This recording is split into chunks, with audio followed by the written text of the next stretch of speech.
Welcome to the Michigan Man Podcast on Wolverine Sports Radio, a member of the V-Sporto Network, and in partnership with SB Nation's Maize and Brew, for Wolverine fans from coast to coast. Go Blue, and welcome to the show. I'm your host, Mike Fitzpatrick. With us on our game day segment this week is the radio play-by-play voice of Michigan basketball, Brian Boesch, to discuss the 2-week shutdown and much more. Before Brian joins us, let's start with a few of my thoughts as we always do. I knew it was too good to be true. We had made it to almost the midway point of the season without having a game canceled or even have anyone on the team test positive as far as we know. Now all sports have been shut down for 2 weeks. They will be in quarantine and will not be allowed to practice or even get together. If all goes well and the medical staff gives them the all clear, all of our athletes will return to practice on February 7th, and Michigan will next be in action against Illinois on the 11th. Let's hope that's how it goes, and again, we knew this might happen, and it did. My guest today says even with a 2-week layoff, Michigan is still in the hunt for a Big Ten title. The road just got a bit harder. Michigan radio play-by-play voice Brian Boesch joins me next on this week's edition of The Michigan Man, so stay with us.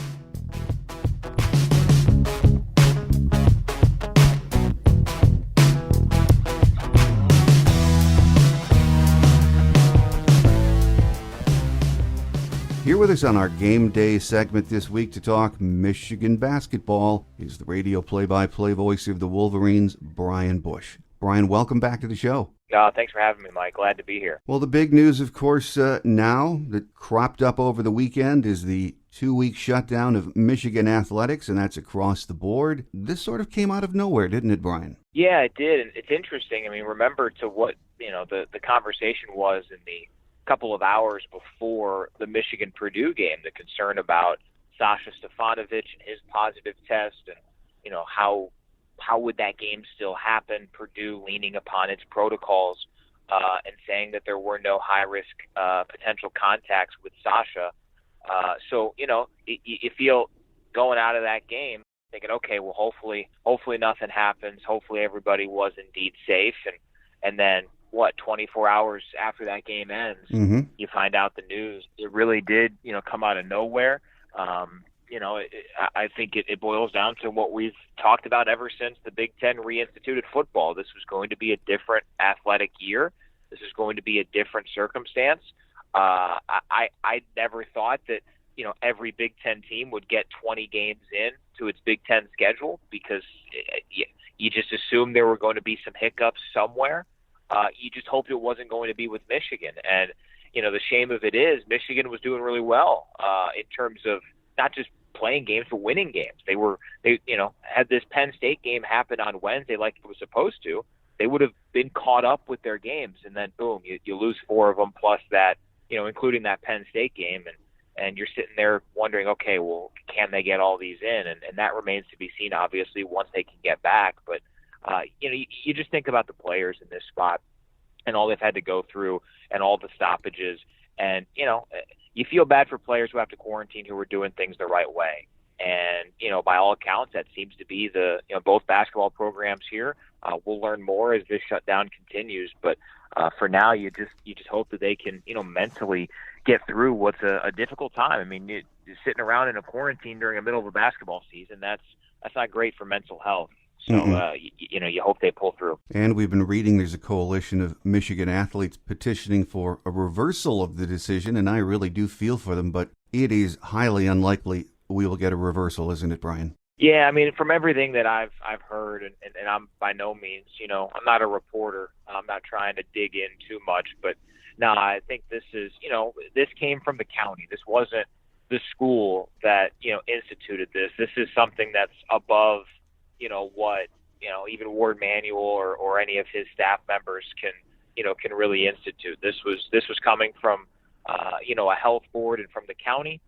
Michigan has been steadfast in saying throughout this they would follow medical experts through this, and that's the step that they're following. So, we hear an abundance of caution. That phrase is probably the phrase of 2020 and early here in 2021, but that's just the example of it. And the one thing I'll say is, and this is just in a vacuum only of just basketball, At least this didn't happen in March.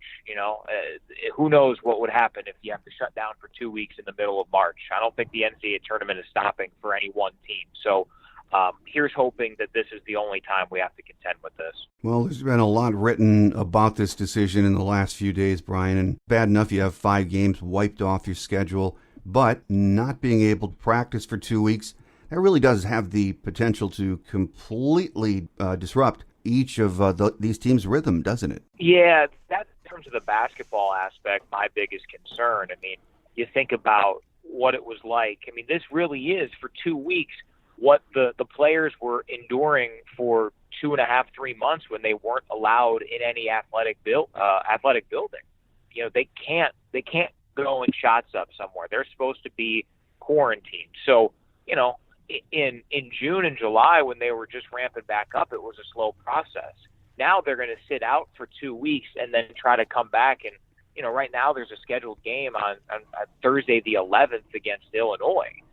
That's a tough ask. I don't care who the opponent is, especially a team like Illinois. So it remains to be seen what will happen in the games immediately following this pause.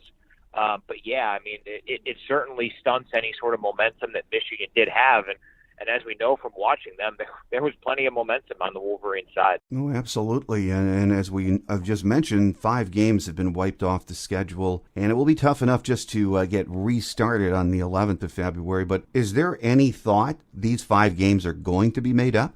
I would be surprised if all 5 got made up. There are some windows in there. If you look at the schedule, the gap between, I think it's Ohio State and Indiana, there's a 6-day window there that would make sense to try to get a game in. You wonder if they would try to, when Michigan at the very end of the schedule has a Thursday-Sunday setup, you wonder if they'll try to put a Tuesday game in there and try to play a 3-game week.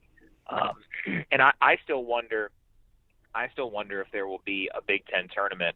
I don't have any information on this. I just really wonder, are you gonna get to a point where all these teams are comfortable with, hey, this team played 16 Big Ten games, this team played 18, this team played 20. Do you want to use that week to make up games, or do you want to use that week to bring everybody together, and play a tournament? So that all remains to be seen. I'm curious how that'll all play out. If they do indeed get rid of the Big Ten tournament and make up games, then I think it is feasible. But then you run into the situation where, the virus isn't going to stop just because we're in March and we got to play, the NCAA tournament. So that's the big concern for me, and the big question looming over college basketball is what happens when there's a positive test in March.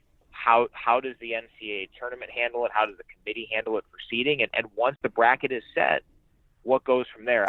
I don't have those answers. You don't have those answers. I don't know if the NCAA has those answers right now, and that will be it'll be interesting.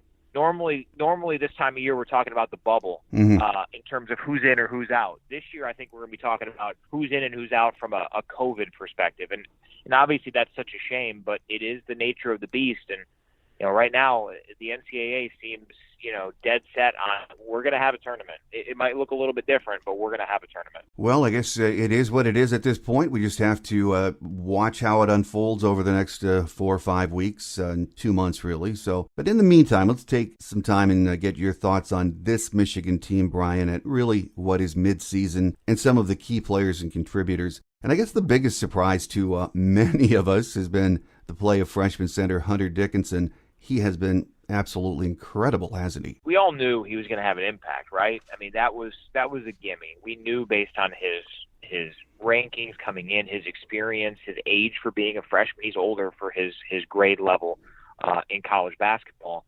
But how seamlessly he has entered into this roster, entered into this league, and you think about how quickly he has adapted to certain situations, especially coming off that loss. Teams have gone from, focusing elsewhere to focusing on him, and his numbers have gone down, but I don't necessarily think outside of that Minnesota game that his level of play has changed all that much. He has just taken what the defense has given him, and in the first 10 games, it was a feast for him. They gave him one-on-one matchups, low near the bucket, and he took advantage.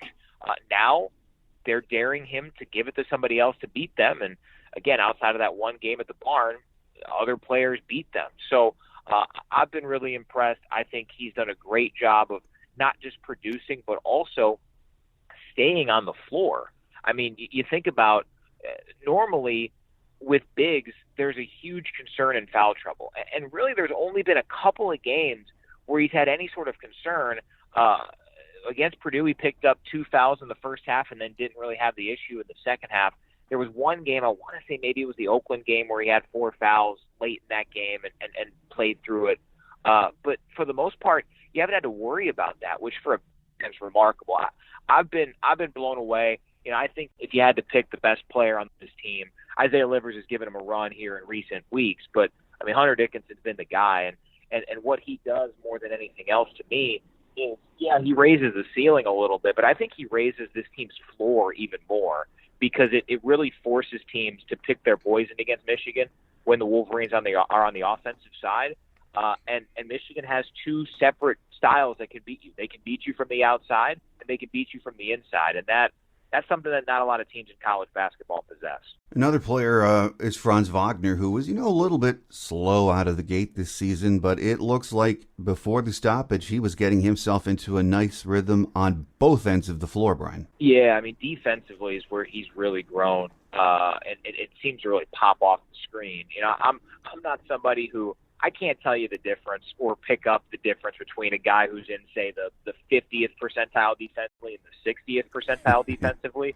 But I think it's pretty easy to tell when somebody's way up there on that side. And I mean, the fact that you can make the argument that Franz Wagner is this team's best defender, with guys like Eli Brooks and Sean D. Brown Jr. on this team, that in and of itself is indicative of the type of progress he's made on that side. And he was a good defender last year for a freshman, but he's really taken that step. You know, and offensively, I still feel like that effective jump shooting is in his arsenal. We haven't totally seen it yet, but if he can add that to his game, we've seen him grow in a lot of other areas offensively, and he's already been, mature beyond his years from that standpoint. But I think that's something to watch, because he's been able to put up double-digit points without still getting truly that going. If that can happen, look out for this young man, because he has a chance to be a lottery pick and an impact NBA guy, going into next season if he continues that. But for now, just really impressed with what he brings on both ends of the floor, and you can just tell. I mean, he gets it. He understands the work that goes into it. He understands that, to your point, early in the season, he wasn't necessarily getting, his, quote unquote, his points, right? Mm-hmm. But it was because they weren't the best shots. He found other guys. He deferred, which has been something that I've been impressed with this entire roster. And Franz, he bit the bullet early in the season, and we've seen some games where we've seen him at the peak of his powers, and that when that happens, Michigan's really tough to beat. Oh yeah, you just know that Franz Wagner has more to give. There's going to be some good basketball we're going to get from him in the next couple of months. Another guy's Isaiah Livers. He was a little bit slow out of the gate, but as we hit that stoppage, Isaiah was hitting his stride, so to speak. And this team is 13-1, but you've got players like Franz and Isaiah who they haven't played their best basketball yet, and this team and those guys look like they could be even better as we head down the stretch. No question about it. I mean, Isaiah, just his efficiency. I'm impressed by Isaiah because it would have been really easy for him to come into this season and say, you know what, I need to go out and prove that I can score every night, that I can be that focal point every night in order to move up NBA draft boards. I think he really did take, the analysis and the insight and the critiques from the NBA to heart, but he also merged that with what's most important for this team this season. And, we've seen him go off for these, he had 20 points on 8 field goal attempts a couple of games ago. I mean, that's ridiculous. That is so efficient. And yeah, it's helped by some free throws, of course, but when you're a 95% free throw shooter, you want to make that a part of your game too, because, those are basically gimmies at this point.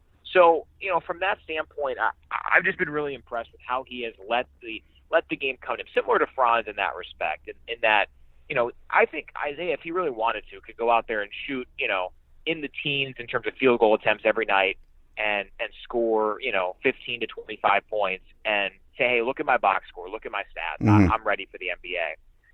But he hasn't done that yet. And what's been nice is he hasn't had to go out there and do that. Michigan hasn't been in a ton of spots where it's like, okay, game's tied, final minute, go create a bucket, Isaiah. I think he has that capability, but he hasn't had to do that. He's let things come to him, and he has not allowed the pressure of being a senior in college basketball with real-life NBA expectations, a chance to get drafted coming up this year. He hasn't let that, affect the desire to win. And that, more than anything else, add his leadership, add his increased voice on this team.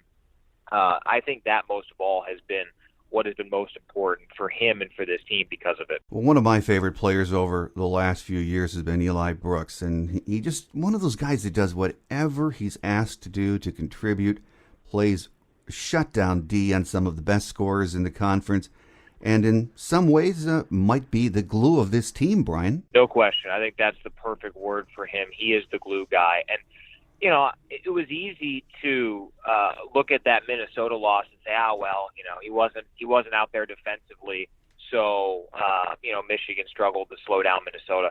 To me, I thought that it was more noticeable on the offensive end because Eli's in the right spot every time. And that's tough to do because, inevitably things happen in basketball. You have to adjust. You have to move around a little bit. And, from Eli's perspective, just not having him on the floor, I think really threw off the flow of this offense. And he's a stabilizer. He is that glue guy. And I'm with you, man.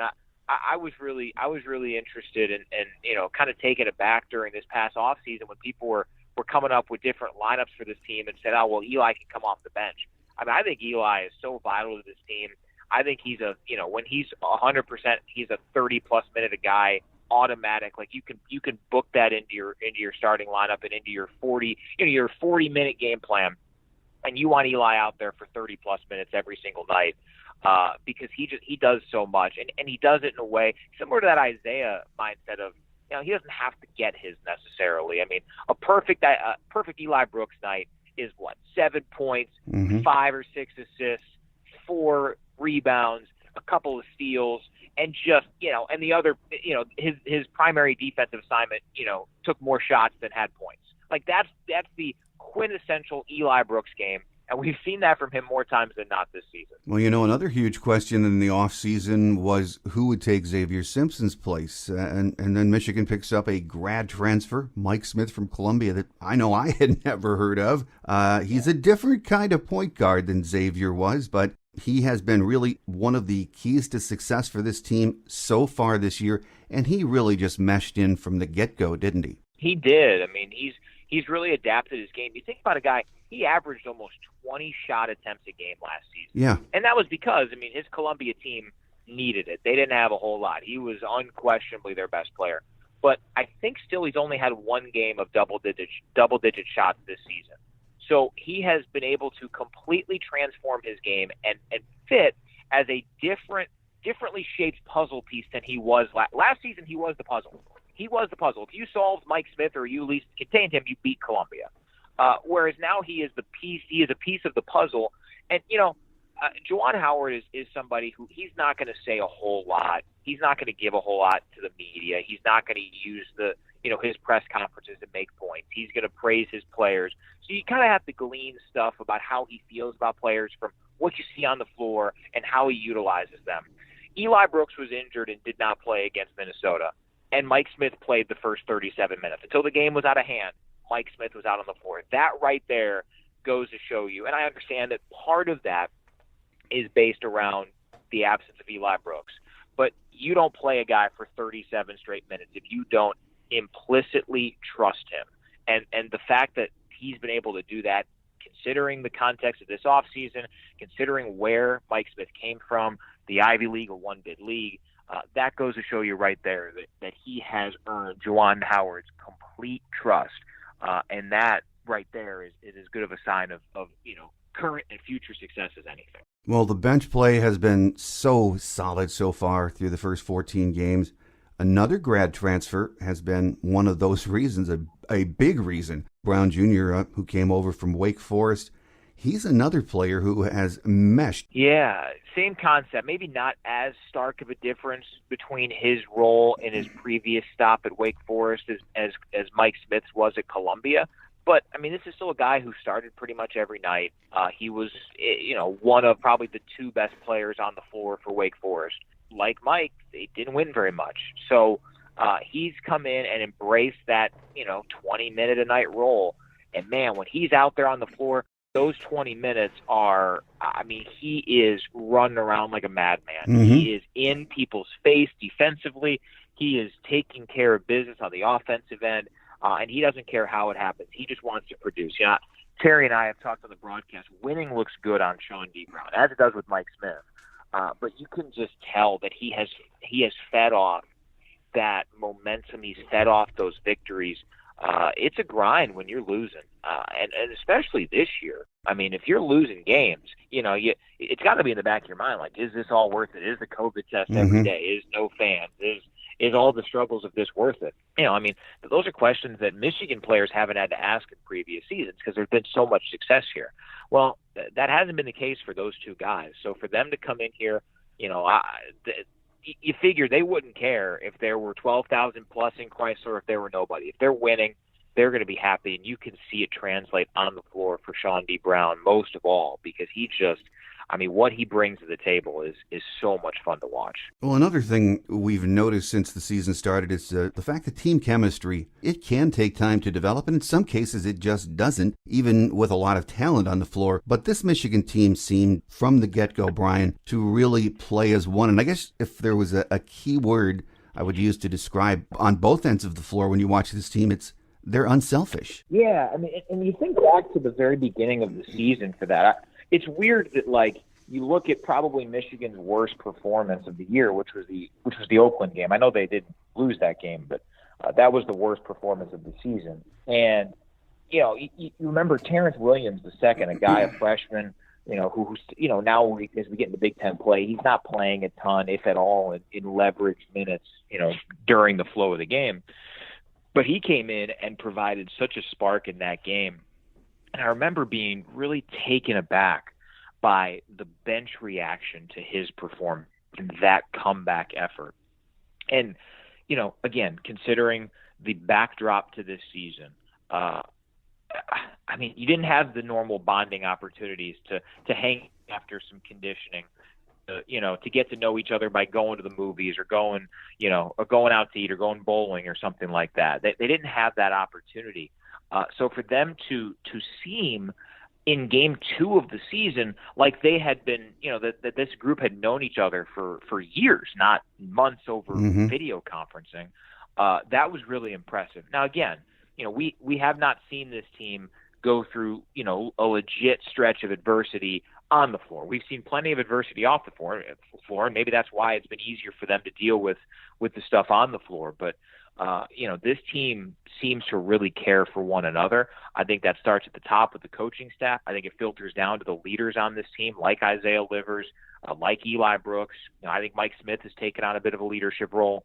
And it's palpable. You see it. And, that's important because there are going to be stretches this season. I don't think Michigan's going to end this year with one loss. I hope so. That'd be great. But there are going to be stretches where that's going to be tested in some high leverage games down the stretch and hopefully come NCAA time. And read on that, there's no doubt. Well, no one likes this 2 weeks stretch of inactivity. And no practice, nothing. But, that chemistry facet of this team, I think, could be huge when they get back into action, Brian, because, yes, it's going to take time physically to get back into a rhythm, a basketball rhythm. But when you have the great bonding and chemistry like this team has exhibited so far this year, you can overcome a lot, can't you? You can, and that's going to have to be, especially whenever they do get back to playing, they're going to have to lean upon that. They're going to have to lean upon their camaraderie, and they're going to have to lean upon some adrenaline, right? Because they won't have a whole lot in the way of practice before getting back into the flow of things and facing, hopefully that Illinois team. The framework's there, and we all knew they were going some different challenges, some different issues this season, and this is just another one. And Juwan Howard has used the phrase plenty: "Embrace the suck." This sucks. I mean, there's no denying that this sucks. Will Michigan embrace it? I think they can. I think they will. Does that mean they're going to win out? No, not necessarily. But they have the ability. I don't look at this as, oh, well, now Michigan's not the favorite in the Big Ten. I still think Michigan's the favorite in the Big Ten. Their road got more challenging. There is no doubt about that. But this team is still, 8-1 in this league for a reason. And they're still, to me, the team to beat when it comes to the conference race. Well, a final question for you, Brian, before we let you get away. How impressed are you by the job Juwan Howard has done and is doing with this program in such a very short period of time? Yeah, it's tough not to be, right? I mean, you think about all the unique aspects of his time here. I mean, you think back to the very beginning, right? I mean, He got hired. The press conference was, May 31st, I think it was? Mm-hmm. So he hasn't had it normal his entire career. He got hired late. He got off to a start where he went from unranked to number 4 in the country. Then you lose 8 of 12. Then you get back and you bounce back and you get yourself into the NCAA tournament. And then there isn't one. You cancel everything. And then you go through the off season that happens. So he still hasn't had a regular off season. And now you're in this situation where your team's playing as well as anybody and you have to stop. So, I mean, what the one thing you can take in this, and this is for the entire staff, is that since they've been together, they haven't done anything, quote unquote, normal. So they're used to it. They're understanding of the challenge, and I think it comes from that directive at the top. And no doubt, I'm sure there's been some frustration and some hurt. But once they come back, I don't think you won't hear excuses. This team, he says it a lot. It's for competitors only. This team to compete, they're probably going to have to play more games than we were expecting down the stretch.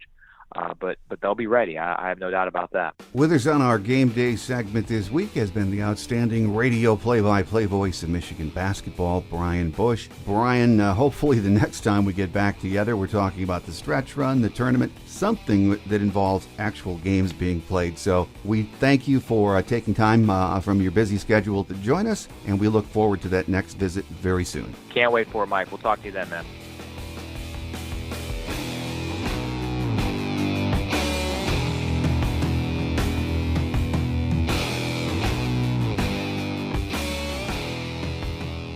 On Quick Hits today, Michigan has received a commitment from highly rated defensive lineman George Rooks, who announced his decision Wednesday on social media. The 6'4", 260-pound Rooks out of Jersey City St. Peter's Prep had offers from Ohio State, Penn State, and Alabama, among many others.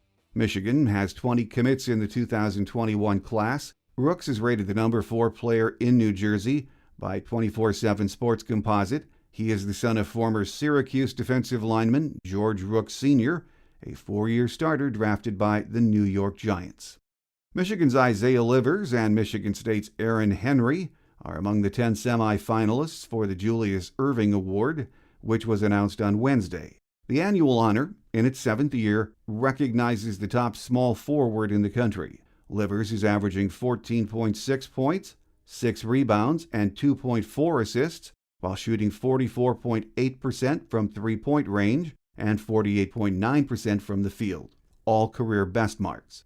It's going to be a quiet 2 weeks on the Michigan athletics scene, but hopefully, if all goes well, we will be back in action by February 11th. Coach Barnes-Arico and the women are having a great season, and Coach Pearson's young hockey team was red hot when the stoppage was announced. So if we can get all of our teams back in action, it really could be an interesting February and March on the Michigan athletics scene.